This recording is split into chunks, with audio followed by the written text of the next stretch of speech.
sorry. Much later, the Supreme Court took the view that you cannot have the fundamental rights in silos, and they are all interlinked. And that, I think, is the correct legal position also. For example, take the right to protest. If you want to protest, how do you protest? I mean, it has to be through speech. That is one way of protesting. It has to be through an expression of your opinion. So you cannot say that, well, you can protest, but you can't speak or you can't express yourself. It doesn't work like that. Similarly, if I want to carry out a particular profession, if I want to be a lawyer, for example, I should have the right to speak whatever I want to speak in court. So all these fundamental rights that we have are all interlinked with one another. That has been the position now for several years, and I think that is going to continue for the next several years also. Now, with this sort of a background, if you look at the right to protest, if I want to protest against something and somebody silences me, I can be silenced in a variety of ways. One is something which has been happening in the recent past, where persons have been detained for violating the Section 144 orders and protesting when they are not allowed to protest over there. Another way of preventing a protest is by saying that, well, if you protest and if that protest becomes violent, we are going to arrest you or we are going to demolish your house, bulldozer justice as it is called. So these are ways and means of preventing protests. Now similarly, there are ways and means of protesting the fundamental right to freedom of speech and freedom of expression. Now when you talk about freedom of expression, you don't necessarily talk about speech. You can express yourself in a variety of ways, like I said, through a protest. You can express yourself. You can express yourself by maintaining silence. There has been, if you remember, a couple of years ago, there was a pretty powerful message that had been sent across by some young lady on social media, where she did not speak a word, but she just had these placards which contained messages. So that was a form of expression, that was a form of speech. Now, I think that in the recent past, we've had this assault on the freedom of speech and expression in a variety of ways. One of the most egregious ways in which this was carried out was when Siddique Kappan was arrested. Now, what did he propose to do? He wanted to go and write a story about something, all right? And they arrested him and not only kept him in jail for 2 years, but I think the treatment that was meted out to him was inhuman, in the sense that his mother was dying, right? He was not allowed to meet her, and ultimately she passed away without his having met her. I think probably he met her for a short while. So you have this way of suppressing that journalist. Arrest is one thing.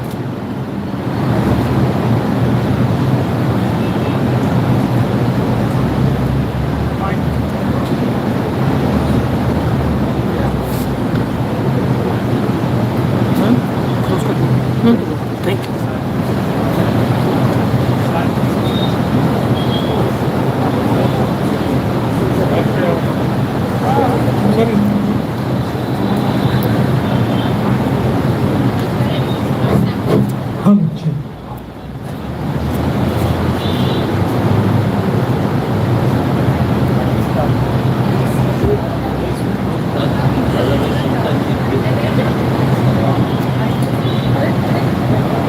Thank you.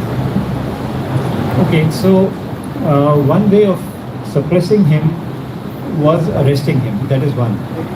The other way was by, in a sense, torturing him in prison by not allowing him to meet his mother, who was on her deathbed. These are ways in which the freedom of speech and expression can be suppressed. We also have a similar kind of a situation, not a question of freedom of speech or and expression, but what happened to Father Stan Swami, right? I mean, can you imagine a person had to go to the court for the purpose of getting a sipper so that he could drink water? So these are ways in which, a person's integrity, his freedom can be taken away. Now, what has been happening now in the recent past, and Prabir is also one of the victims of that, is that apart from the arrest, persons who are associated with that person who is being targeted, they are also becoming victims of this state action. Not only are they becoming victims of state action, but some of their personal belongings are being taken which are intimately tied to their profession. We've heard about cell phones being taken, we've heard about laptops being taken, not being released. Now today, it's very difficult for anybody, let alone a journalist, it's very difficult for anybody to work without a laptop or without a mobile phone. But once that is taken away, not only is the right to privacy being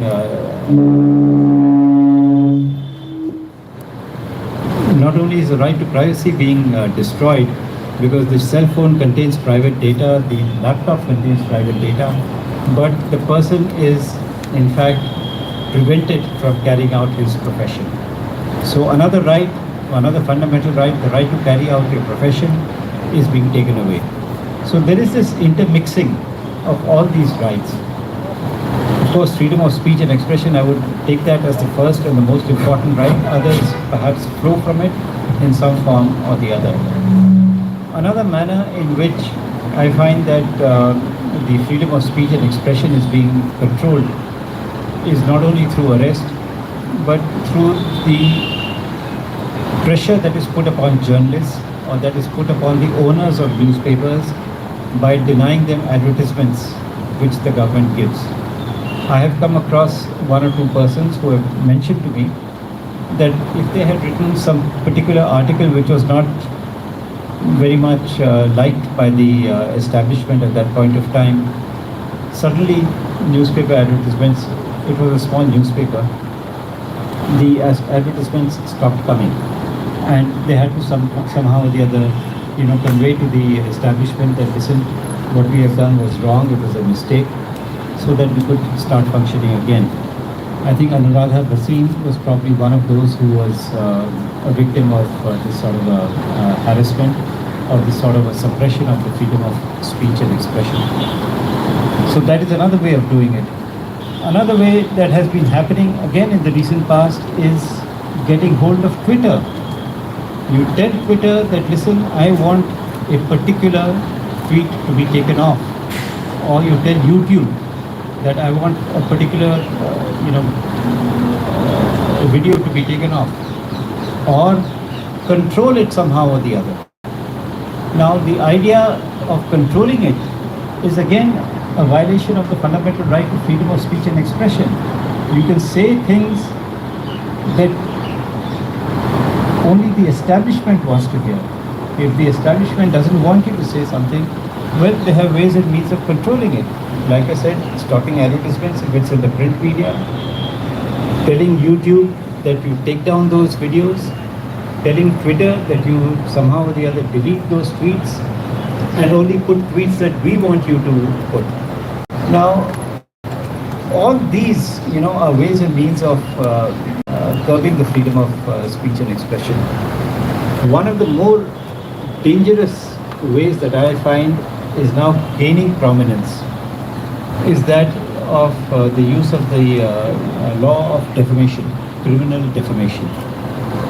You write something which is innocuous, somebody can misinterpret it and say that, well, it is defamatory, right? And a case is filed against that person. It could be in any part of the country because the law says that defamation is when it is published. And if it is published in different parts of the country, somebody or the other can file a case against you in that part of the country. And there have been instances where journalists, somebody from Tripura, for example, a journalist from Tripura, he had to face criminal proceedings in Maharashtra, the other end of the country. There have been instances of some journalists being asked to attend courts in 10 or 15 different parts of the country, 10 or 15 different states, to handle 10 or 15 different cases.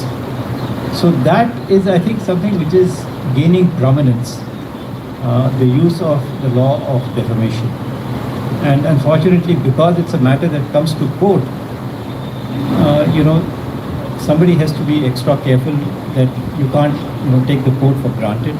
You have to attend the court when the court summons you. If you don't attend court, you're likely to get arrested, which makes it even worse. So these are several ways of, methods of curtailing the freedom of speech and expression, which I'm finding is happening today on a pretty routine sort of a basis. One thing that I would like to say is that everybody has the fundamental right to remain silent.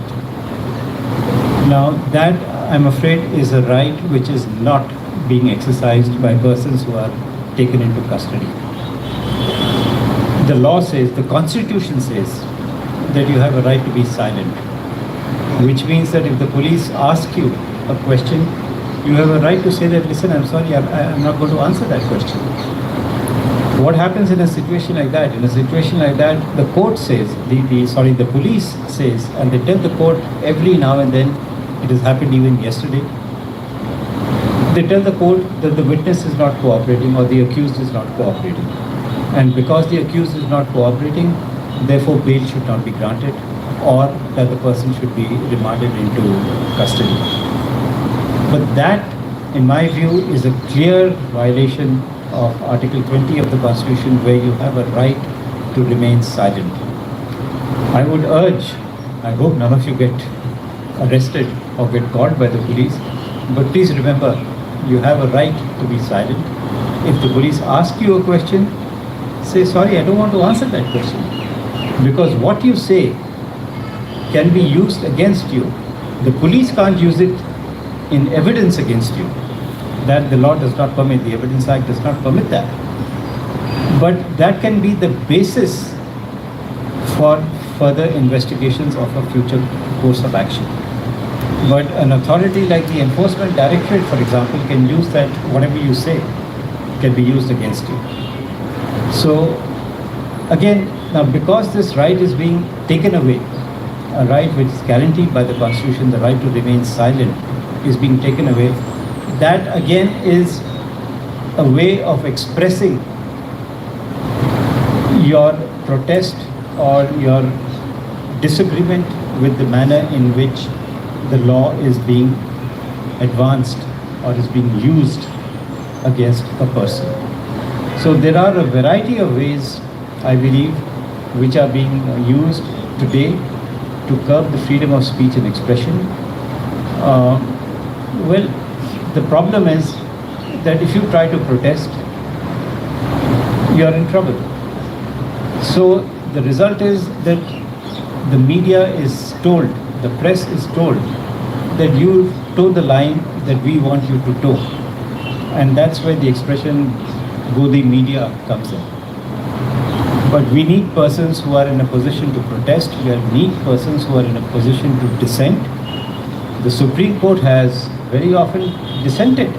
There are judges who have dissented in important cases, even recently. So dissent is not something which is anti-national, as somebody said, or against the sovereignty and integrity of India. It is something which is accepted, which is something which is tolerated. And I would urge all of you that where there is a point which has to be made, please make it. Otherwise, you will get only one side of the picture. You will not get the other side of the picture. There are cases and cases that I have dealt with, and I'm sure lawyers and judges have dealt with, where you listen to one side, you come to a particular conclusion. But you will come to the right conclusion only after you hear the other side. That's what natural justice requires. So really, just because the media is being told, social media is being told, the print media is being told, the audiovisual media, TV, television is being told that you propagate a particular point of view is not necessarily correct. Unless we have a different point of view, it may not be the opposite point of view, but unless we have a different point of view, all of us are going to suffer because we'll all be taking perhaps one-sided decisions, and if not, if it doesn't stop, perhaps the wrong decisions. That's all that I would like to say. Thank you very much.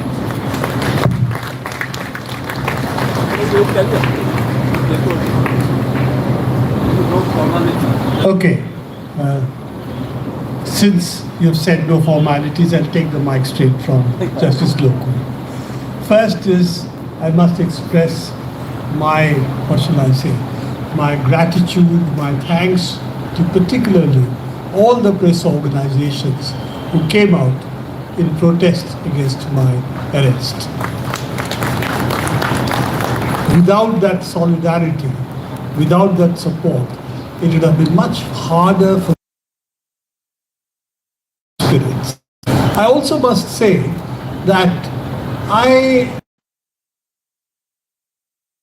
did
there was censorship which was imposed at that point of time, even leaving blank columns, editorial columns were disallowed. So that was one kind of controlling of news. But after 19 months, as we know, Mrs. Gandhi did declare elections and she wanted to test whether people accepted her or not. And she finally, people said no and she went.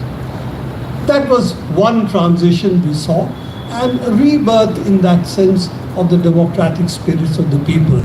And also a belief that the Indian people knew how to discipline the leaders. And let's not forget, it is that confidence that they voted for Mrs. Gandhi again. And she didn't impose emergency again after that. So that confidence of the people, they can display, they can control their leaders, they know how to change the leaders. I think that is the essence of how democracy survives. Democracy doesn't survive only because of courts, only because of the press. It really survives because people believe in it and people are willing to act for it in small ways and in big ways. And I think that is the spirit with which we are seeing the rebirth of resistance of different kinds coming out today. The press, yes, media has a major role to play. But the media is not just simply the business houses. Business houses run big media. As one of the owners of one of these media houses said, we are not in the news business. We are in the business of advertisements. So I think we know what big media is all about. But it is the journalist at the ground level. It is different kinds of journalists now using different kind of platforms, which today keeps up the spirit that people need to know what is happening. And if people need to know what is happening, then they have the ability and the acumen to change the leaders. Of course, 4th of June is near, when we'll know what's going to happen in the elections. But I think elections are only a small part of a much larger struggle. And it is that struggle, it is that spirit we have to keep in mind. As you know, I cannot speak about my case, so I'm going to keep that in mind because my tariq is tomorrow. But I must also tell you that the story of Mr. Kappan, Justice Lokul has told us, but there are many more of colleagues of ours, not necessarily journalists, some of them are journalists, but not all of them are journalists. Some of them are civil rights activists who are in jail under similar charges as mine, UAPA and so on. And we have a much larger battle, not only for press freedom, but also for freedom of people to say what they want and do what they want. So I think all these issues today are coming to a head. Elections, one part of the struggle, but that is not all. So I'm going to say again that I'm happy that I am today a part of the media, which in different ways is willing to fight for its freedom of expression. The freedom to inform the people of what's happening in the country. I think I'm proud to be associated with all of you in that. I also would like to express my solidarity to all those who are inside, who have not yet been released, who have been in jail. For instance, the civil rights activist from Kashmir, Khurram Parvez, was in the same jail, Rohini jail as me. Irfan Mehraz, also again the same jail as me. So, who is a journalist. So all these people, and these are only 2 names I'm taking, there are many, many more. We have Kashmir really under a mass-scale gagging of the media over there. We have the sense of fear that seems to pervade journalists today because you do not know what action can be taken against him or her, or also of, as you said, as Justice Lokul just said, your job, but losing the fundamentals of your profession. In another age, it would have been the pen. In today's age, it's a phone and the computer. So I think all of this, and let's not forget the camera either. So if you take all this into account, yes, we are passing through what the Chinese say, interesting times. When you live in interesting times, it's supposed to be a curse. So we are today living in interesting times. And I think that means that all of us have a responsibility to see that democracy, democratic spirits, and justice are preserved in this country. I thank you, all of you again who are here, and all those people who have participated in the various protests that have taken place in the action against NewsClick.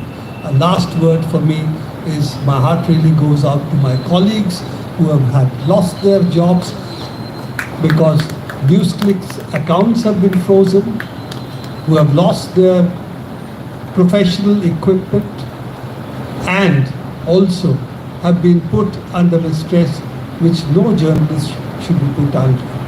With these words, I'll end today and thank you all for coming and being with me.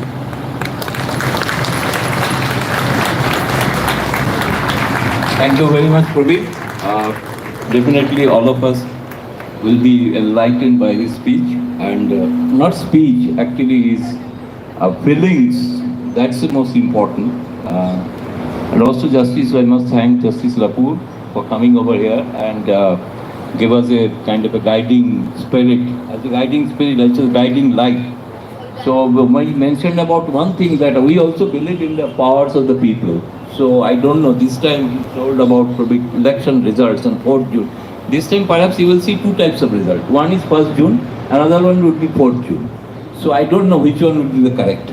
So we should be aware of that, because I know that there is no restriction on predicting exit poll. Freedom of expression पर So I can say press what club is the में exit poll जिसमें result. Praveen And what is और the people's justice party, Madan Lokur ने definitely we are अपनी respecting बात that रखी। whatever. I will request our Secretary General to say a word of thanks on behalf of